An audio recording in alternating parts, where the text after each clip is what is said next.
আমি মুক্তিযুদ্ধের বাংলাদেশের প্রতীক। মুক্তিযুদ্ধকে যা বাঁচাইতে চায় যারা বাংলাদেশে, আমি এক নম্বর। কথাটা ঠিক না বেটি? কাজে যখন জামাতের বিরুদ্ধে, সন্ত্রাসীদের বিরুদ্ধে কেউ কথা বলে না, বাংলাদেশ তখন প্রায় পাকিস্তান হয়ে গেছে, তখন আমি একদিন এই বাম হাতের আঙ্গুলটা উছায়া কইলাম, এই আলবদরের বাচ্চারা, এই রাজাকারের বাচ্চারা, আমি এখনো ফজলুর রহমান জীবিত আছি রে। মুক্তিযোদ্ধা কিন্তু জীবিত আছে। মুক্তিযুদ্ধকে যদি অস্বীকার করিস তাহলে আরেকটা যুদ্ধ বাংলাদেশে হবে। আমার নাম ফজলুর রহমান। আমার যখন বয়স 23 বছর, আমি যুদ্ধে গিয়েছিলাম। দিনের পর দিন আষাঢ় শ্রাবণের বৃষ্টি ভরা রাতে ওমানিসার অন্ধকারে বাংকারে থেকে যুদ্ধ করেছিলাম। 30 লাখ লোক শহীদ হয়েছিল, 2 লাখ মা বোনের ইজ্জত গেছিল, সোনার বাংলা পুরে ছারখার হয়েছিল, 1 কোটি মানুষ শরণার্থী হয়েছিল, বাংলাদেশ বিরান হয়েছিল। সেই বিরান বাংলাদেশ রক্তের সাগরের বাংলাদেশের নিচে পাকিস্তানের কবর দিছিলাম 16 ডিসেম্বর দিয়া বাংলাদেশ বানাইছিল। কথাটা সত্য কইছি না মিথ্যা কইছি চিন্তা করে দেখেন। আমি মনে করলাম আমি যদি এখন কথা না বলি মুক্তিযোদ্ধা হিসাবে, তাইলে আমার বাম পাশে ডাইন পাশে থেকে যে ছেলেটি পাক বাহিনীর গুলি খেয়ে 5 ফিট উপরে উঠে কইছে, মামা কমান্ডার, মারে দেখেন, মার একমাত্র ছেলে, সেই মা পাগল হয়ে মরছে, আমি সেই ছেলের রক্ত ভুলে যাব? ওই আজমিরিগঞ্জের আমি সব সময় বলি জগৎজ্যোতি দাস বীর উত্তম, সেই জগৎজ্যোতি দাস জল শুকার যুদ্ধে সারা সিলেটের আর্মি আইসা ঘেরাও করলো। এরা সংখ্যায় ছিল 50 জন।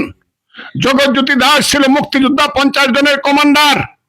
জগৎজ্যোতি দাস বলল, এই আমরা কেউ বাঁচবো না, কিন্তু আমি জীবন দিলে তোরা সবাই বাঁচবে। 2টা LMG আমার কাছে রাখা যা, আর তোরা আস্তে আস্তে পিছন দিক থেকে সরে যা। সবাই বলল, কমান্ডার তোমাকে থুই আমরা সরবো না। বললো, আমি কমান্ডার, আমি অর্ডার দিছি, আমার অর্ডার যুদ্ধক্ষেত্রে শুনতে হবে। কথাটা কি বুঝছেন? আস্তে আস্তে সমস্ত সৈনিকরা সরে গেল। ইলিয়াস নামে কাকাইছে ওর একটা ছেলে শুধু পিছনে রয়ে গেল, সেও গুলি খাইছিল। তারপরে 1 ঘন্টা একা যুদ্ধ করছে, পাকিস্তানি বাহিনীর সাথে যুদ্ধ করিয়া ধরা পড়ছে। পাকিস্তানি বাহিনী তাকে লবণ দিয়া কাইটা কাইটা মারছে, তার লাশটা বট গাছের আজমিরিগঞ্জে ঝুলায় রাখছিল, পচ্চা পড়ছে। আমি সেই জগৎজ্যোতি দাসের রক্ত ভুলে ফেলবো? আমি মানুষ? আমার কথাটা কি আপনারা বুঝছেন? এই যে ঢালারগাঁও 36, একটা হিন্দু নাই এখন।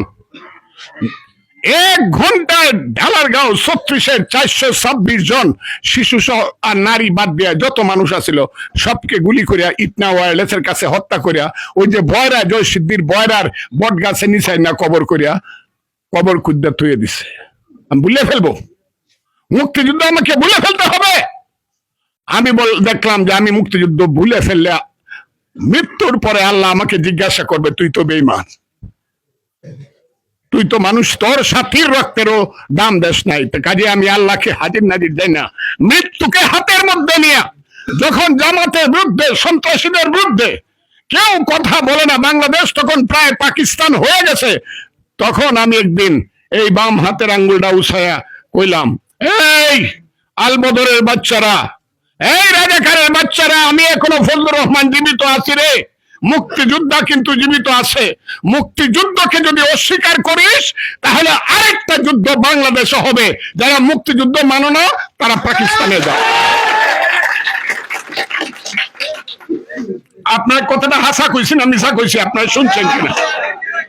যদি সত্য করে থাকি, তাই এইখানে যে ইলেকশনটা আমি করতেছি পাস ফেইলের ইলেকশন না, আমি মুক্তিযুদ্ধের বাংলাদেশের প্রতীক।